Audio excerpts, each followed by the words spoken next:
Hello friends, you are welcome to my channel study with Aarti Gupta. Friends, आज इस video में हम लोग एक नॉवेल की समरी पढ़ेंगे और वो नॉवेल है द वेंडर ऑफ स्वीट्स, जिसको लिखा था R.K. नारायण ने और ये नॉवेल पब्लिश हुई है 1967 में। तो फ्रेंड्स, ज़्यादा टाइम वेस्ट ना करते हुए आइए देखते हैं कि इस नॉवेल में क्या है। फ्रेंड्स, इस नॉवेल का जो टाइटल है वेंडर ऑफ स्वीट्स, ये रिफ़र करता है इस नॉवेल के मेन प्रोटैगोनिस्ट को, जिसका नेम है जगन। जगन जो कि स्वीट बेचता है, मतलब स्वीट बेचने वाले को ही वेंडर बोला जाता है। तो वेंडर ऑफ स्वीट्स मतलब मिठाई बेचने वाला, जिसका नेम है जगन। जगन मेन प्रोटैगोनिस्ट है इस नॉवेल का और स्टोरी घूमेगी उसके ही चारों तरफ। तो फ्रेंड्स, जब ये नॉवेल स्टार्ट होती है तो जगन अपने ही कज़िन को अपनी फ़िलॉसफी बता रहा होता है। फ्रेंड्स, ये जो कज़िन है ये एक अननेम्ड कैरेक्टर है इसका, मतलब कि ये जगन का कज़िन नहीं है, लेकिन सभी लोग उसको उस विलेज में कज़िन ही बोलते हैं। अब इसका कज़िन नेम कैसे पड़ा इसको कोई भी नहीं जानता। अब यहाँ पे जो जगन है वो अपनी फ़िलॉसफी के बारे में कज़िन को बताता है। कज़िन इसका हर चीज़ में बहुत ही ज़्यादा साथ देता है, इसको समझाता है। वो हमेशा 4 o'clock की समथिंग 4-4:30 के समथिंग इसकी शॉप पे आ जाता है। आने के बाद सीधे जगन की शॉप की किचन पे जाता है और वापस लौटता है तो उसके हाथ में एक टॉवेल होती है और मुंह पोंछते हुए आता है। इसका मतलब ये कि वो जब किचन में जाता है तो कुछ खाकर ही वापस लौटता होगा। उसके बाद ये लोग बहुत सारी चैटिंग करते हैं, गॉसिप करते हैं। उसके बाद ये लोग अपनी आगे बातें करते हैं। फ्रेंड्स, यहाँ पे जो जगन है ये गांधी जी का फॉलोवर है। ये खादी के कपड़े पहनता है, स्लीपर पहनता है, लेकिन स्लीपर वो उसको पता है कि एनिमल्स की स्किन से बनती है। तो वो क्या करता है कि जब एनिमल्स ओल्ड हो जाते हैं, उनकी डेथ हो जाती है, तो जो उनकी स्किन से बनी हुई स्लीपर होती है ये वो वाली स्लीपर पहनता है। लेकिन ऐसा नहीं पहनता कि कोई भी अच्छा एनिमल है उसको मार दिया जाए, उसकी स्किन से फिर बनाई जाए स्लीपर, इसको बिल्कुल भी पसंद नहीं होता, क्योंकि ये गांधी जी का फॉलोअर होता है। फ्रेंड्स, ये नेचुरोपैथी पे बिलीव करता है और नेचुरल क्योर पे बिलीव करता है। अब फ्रेंड्स, मैं बताती हूँ इसकी वाइफ के बारे में। इसकी वाइफ का नेम होता है अंबिका, जिसकी की डेथ हो गई है। और फ्रेंड्स, इसकी वाइफ की डेथ होती है ब्रेन ट्यूमर से। इसको बहुत ही ज़्यादा दर्द होता है जब अंबिका को, तो वो अपने हस्बैंड से बोलती है कि आप मुझे ना एस्पिरिन की टैबलेट दे दो दर्द की। लेकिन इसका हस्बैंड बोलता है नहीं, तुम ऐसा करो कि जो मैगोसा का ट्री है जाके उसके फ्लावर को घी और शहद के साथ खा लो तो तुम्हें ना रिलीफ मिल जाएगा। ये बिल्कुल भी ना इन चीज़ों में बिलीव नहीं करता, क्योंकि चाहता है कि इसका नेचुरली क्योर हो, और उसी वजह से उसकी वाइफ की डेथ हो जाती है। फ्रेंड्स, इस नॉवेल में कहीं भी अंबिका का कैरेक्टर कोई रोल नहीं करता। सिर्फ चैप्टर 12 में जब जगन अपने लास्ट मेमोरीज़ के बारे में सोचता है तब वहाँ पे अंबिका का जिक्र होता है, लेकिन इसके पहले अंबिका को कहीं भी एज अ लिविंग कैरेक्टर नहीं दिखाया गया है पूरी नॉवेल में। अंबिका एक शैडोवी कैरेक्टर है यहाँ पे। और फ्रेंड्स, यहाँ पे इसका एक बेटा है जिसका नेम है माली। ये बहुत ही गंदा इंसान है। इसके लिए जगन ने सब कुछ किया, कोशिश करता है ये कुछ बन जाए, लेकिन जगन का ना तो पढ़ने में ही मन लगता है ना ही किसी और चीज़ में मन लगता है। अब ये क्या करता है, एक दिन जगन और कज़िन साथ में बैठे होते हैं तो कज़िन बोलता है जगन से कि क्या तुम्हें पता है कि तुम्हारे बेटे के मन में क्या चल रहा है, वो अपनी लाइफ में क्या करना चाहता है। तो जगन बोलता है क्या करना चाहता है, मुझे तो कुछ ऐसा नहीं लगता। तो बोलता है कि तुम्हारा बेटा ना राइटर बनना चाहता है। और इसके पहले क्या हुआ था फ्रेंड्स कि माली ना उससे पहले ही बोल चुका था अपने फादर से कि मेरा पढ़ाई में मन नहीं लगता, मैं पढ़ना नहीं चाहता। तब इस बात को ना ऐसी आई गई ये बात हो गई थी, बट इस पर कोई फोकस नहीं हुआ था। बट अभी जब ये चीज़ कज़िन उसको समझाता है तो वो खुश हो जाता है, वो बोलता है कि अच्छा चलो ठीक है, ऐसी बात है तो कोई बात नहीं, क्योंकि कज़िन उसको ये बताता है कि अभी तुम्हारा बेटा दूसरों की लिखी हुई बुक्स से पढ़ता है, बट जब वो राइटर बन जाएगा तो खुद भी अपनी बुक्स लिखेगा वो, और सब लोग उसकी बुक्स पढ़ेंगे। ये चीज़ जगन के दिमाग में ना बहुत अच्छे से बैठ जाती है। वो बहुत ही ज़्यादा खुश हो जाता है और घर जाता है। और देखता है कि माली के कमरे की लाइट ऑन है, तो उसको बुलाता है और बोलता है कि तुम बाहर आओ, मुझे तुमसे कुछ बात करनी है। लेकिन माली का मूड तो पहले से ही ख़राब था, क्योंकि इसके पहले जब इन दोनों के बीच में डिस्कशन हुआ था इस बात को लेकर कि भाई मुझे बाहर जाना है पढ़ने, मैं राइटर बनना चाहता हूँ, तो जगन्ना बहुत ज़्यादा नाराज़ हो गया था। तब यहाँ पे ये आता है वहाँ पे और इन दोनों की बात होती है और फाइनली मैटर शॉर्ट आउट हो जाता है कि ठीक है, तुम राइटर बनना चाहते हो तो कोई बात नहीं। और फ्रेंड्स, माली यहाँ पे अमेरिका चला जाता है पढ़ने के लिए। जगन बहुत ही ज़्यादा खुश होता है कि अरे वाह, मेरा बेटा तो अमेरिका गया है, और उसको बहुत प्राउड भी होता है इस चीज़ के लिए।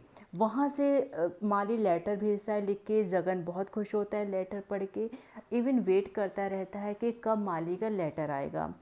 उसके बाद कुछ टाइम के बाद माली वापस आता है। वो अपने साथ ही लड़की भी लेके आता है जिसका नाम होता है ग्रेस, जो कि हाफ अमेरिकन और हाफ कोरियन लड़की होती है।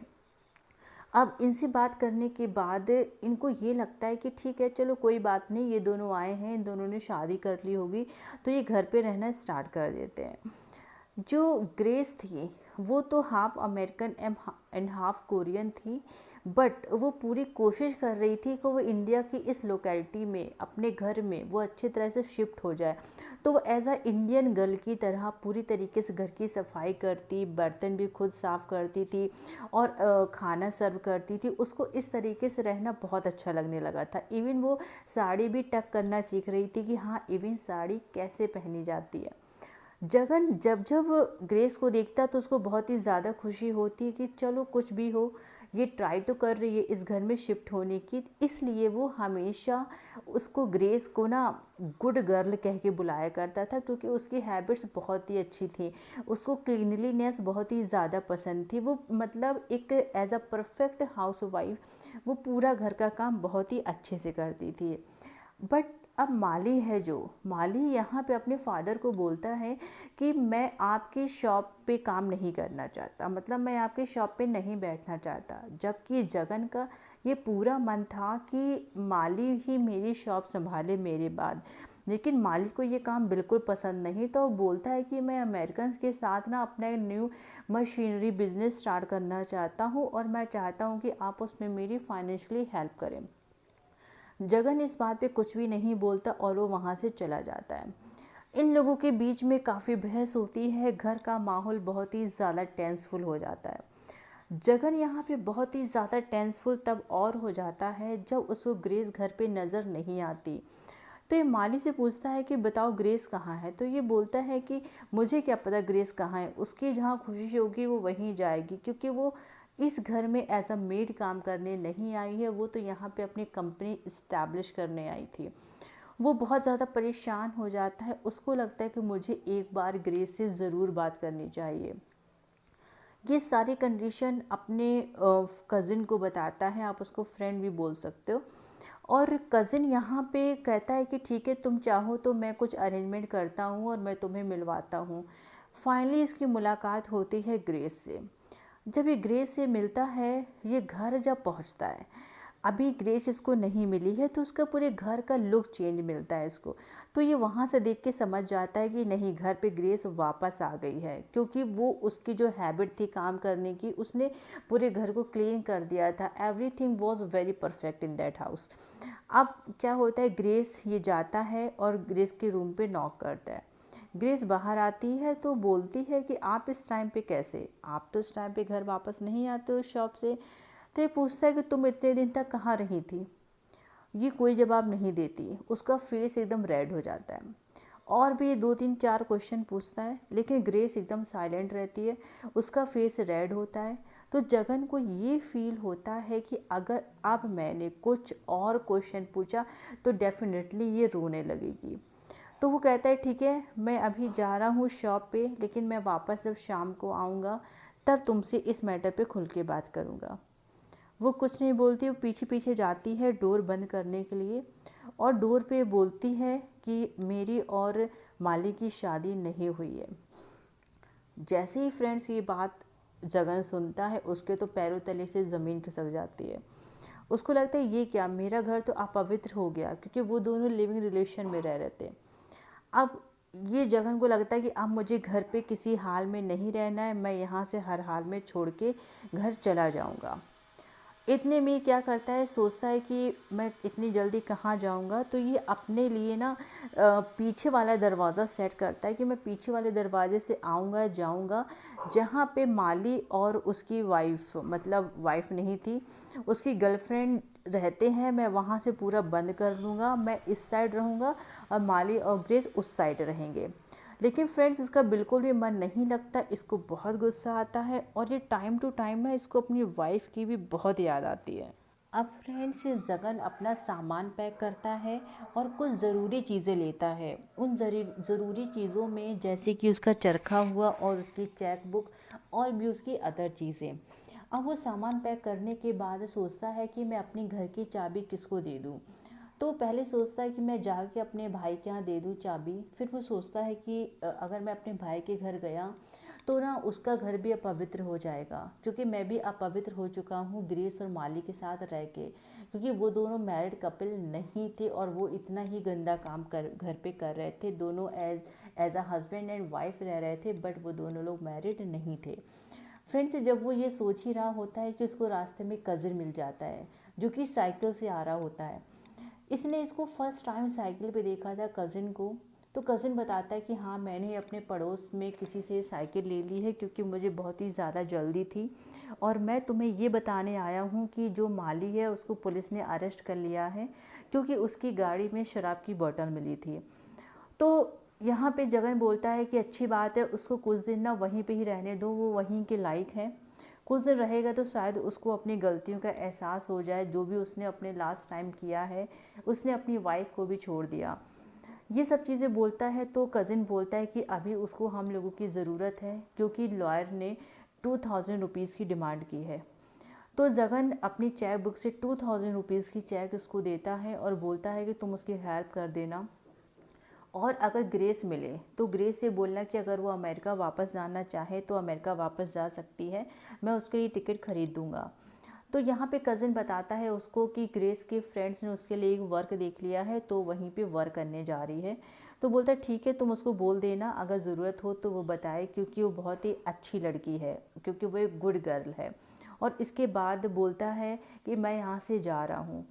तो कज़िन पूछता है कि तुम जा कहाँ रहे हो, तो बोलता मुझे नहीं पता कि मैं कहाँ जा रहा हूँ, मैं जहाँ भी जाऊँगा वहाँ अगर मुझे नहीं ठीक लगा तो मैं दूसरी जगह चला जाऊँगा, लेकिन मुझे खुद भी नहीं पता कि मैं कहाँ पे जा रहा हूँ।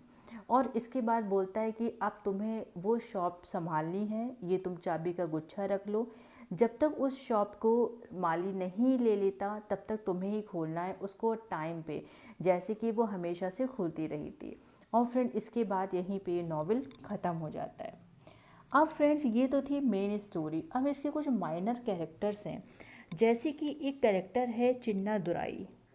चिन्ना दुराई कौन है? ये एक इसेंट्रिक कैरेक्टर है इस नॉवेल का, और एक स्कल्पचर है, टर्न हेयर डायर भी है, जिसको इस नॉवेल में बियर्डेड मैन भी बोला गया है। ये जगन को ले गया था जहाँ पे इसके मास्टर रहते थे, वो जगह दिखाने के लिए जहाँ पे बहुत सारे स्टोन्स थे, माउंटेन्स थे, बहुत अच्छी जगह थी। नेक्स्ट कैरेक्टर है इसमें शिवा रमन। शिवा रमन जो कि जगन की शॉप में अपने 4 असिस्टेंट के साथ काम करता है और उसी की शॉप पे हमेशा रहता है।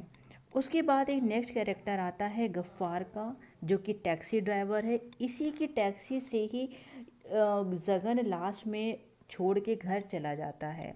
एक और कैरेक्टर है नटराज, जो कि ट्रुथ प्रिंटिंग प्रेस का ओनर है, और इसमें एक सेठ भी होता है जो कि मिठाई के ना प्राइस रिड्यूस करने के लिए भी बोलता है। तो फ्रेंड्स आई एम श्योर कि आपको स्टोरी समझ में आ गई होगी। तो फ्रेंड्स आज के वीडियो में बस इतना ही। Thank you so much.